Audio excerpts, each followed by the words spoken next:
Now let me start by answering your first question. No, I didn't forget about Date Night. It was a short that came out in between Space Phase Parts 1 and 2, and I decided to skip it for this retrospective because there isn't much about it that's worth giving it its own video. But if you want to know what my thoughts on it are, it's a Tom Ska video with an Eddsworld skin, and the only thing that makes it worth watching is the animation. Not that I hate it or anything, I just wasn't really that amazed by it. Fortunately, the Snogre is nothing like Date Night.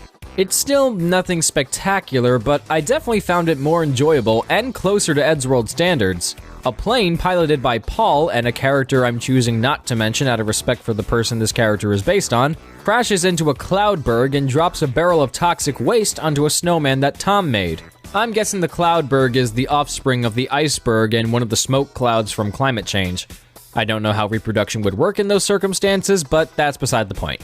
The toxic waste brings the snowman to life, turning it into a monster that spits purple ooze that can bring other snowmen to life. Then there's a bunch of snowmats that speak in recycled audio from Spaceface. I love your hair. Nice I can job. Hey, Hey, handsome. They go into a store that sells fireplaces and then melt.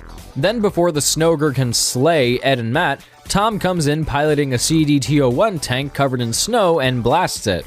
But this causes toxic waste to infect people and turn them into zombies, and then the credits roll. Both Date Night and the Snogre are what I classify as filler episodes. Nothing too special, nothing really big or plot-driven, only really existing to hold people over until the bigger episodes come out.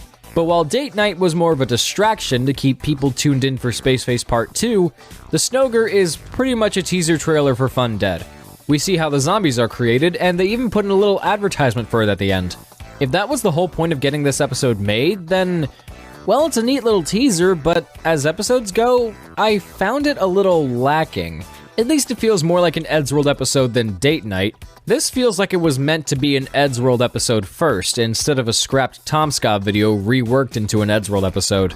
And one thing it fixes from Spaceface that I really appreciate is how it gives each of the characters an equal amount of focus.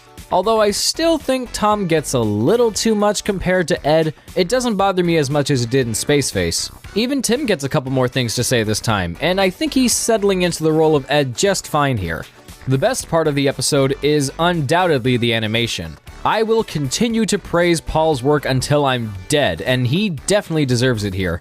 It's not perfect, however, because there are times when you see the characters have 4 fingers in one shot, but then they have 5 in another. Also, for what's supposed to be a crudely drawn tank, that tank sure looks pretty well drawn. Still, those are totally minor nitpicks since everything else looks great.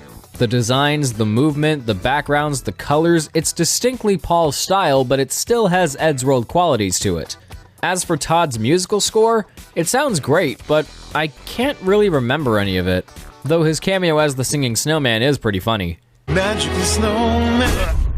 When the Snogre first came out, I liked it enough. It was nice to get some more Eddsworld content after the Legacy season got off to a rocky start, and it was entertaining enough for me. Nowadays, however, I don't find myself going back to it that often anymore. After rewatching it for this review, I still liked it, but it didn't leave a lasting impact on me as much as Hammer and Fail or even shorts like Fanservice did. It's decent filler and it has great animation, but now that Fun Dead's been out for more than 3 years, the magic we got from seeing it teased here is pretty much gone.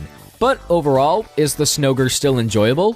Yes. And even if it's not quite as exciting as Spaceface, does that mean you should avoid it at all costs? Snow way.